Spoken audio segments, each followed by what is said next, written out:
योग हमारे जीवन का अनिवार्य अंग है। योग उसी प्रकार आवश्यक है जैसे श्वास इस शरीर के लिए आवश्यक है। योग का अर्थ है जुड़ना, दो चीजों के बीच में दूरी को शून्य करना या शरीर और मन के बीच पूर्ण एकता लाने का विज्ञान है। जब हम अपने शरीर मन के बीच दूरी को शून्य कर लेते हैं उस समय हमारे स्वरूप में तीसरी शक्ति का अभ्युदय होता है, जिसको विवेक, कुंडलनी, दिव्य चक्षु अनेक रूपों में कहा गया है। योग के द्वारा हम इस शरीर को न केवल स्वस्थ रख सकते हैं बल्कि अपनी मानवीय चेतना को ईश्वरीय ऊर्जा के साथ पूरी तरह जोड़ सकते हैं। योग हमारे विकास की उच्चतम अवस्था है जहाँ यह आभास हो जाता है कि हमारा स्वरूप परमात्मा के साथ संयुक्त है, हमारे और ईश्वर के बीच दूरी नहीं है।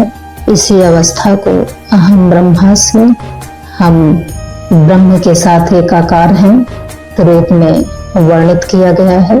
योग में अनेक क्रियाएं हैं। शारीरिक क्रियाओं के द्वारा शारीरिक व्याधियों से मुक्ति, श्वास पर साधना करके हम अपने मनोविकारों से मुक्त हो सकते हैं। शरीर में बहने वाले प्राण प्रवाह से संयुक्त होकर के हम इस शरीर में विद्यमान ब्रह्म चेतना से संयोग स्थापित कर सकते हैं। योग केवल एक जिम्नास्टिक या व्यायाम नहीं है, योग आत्मानुभूति की अवस्था है। हमारे और ईश्वर के बीच दूरी शून्य है, इस सत्य का अनुभव करने का विज्ञान है। भारत के द्वारा ज्ञान की सबसे बड़ी समृद्धशाली विरासत पूरे विश्व को जो प्रदान की गई वह योग है।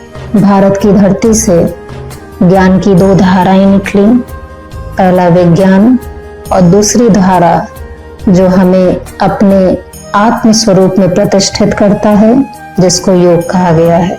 योग हमारे चित्त पर जमी हुई कालिमा को धो देता है। समस्त कर्म बंधन, मलिन संस्कार जो हमारे जीवन को नियंत्रित करते रहते हैं और हमारे अंदर की आध्यात्मिक प्रभुता का ह्रास करते हैं, योग समस्त कर्म बंधनों का नाश करता है, हमारे स्वरूप को पावन और पवित्र करता है। आइए योग के द्वारा हम आत्मानुभूति के मार्ग पर आगे बढ़ें। स्वस्थ जीवन, स्वस्थ शरीर, स्वस्थ मन और स्वस्थ दिमाग का निर्माण करें।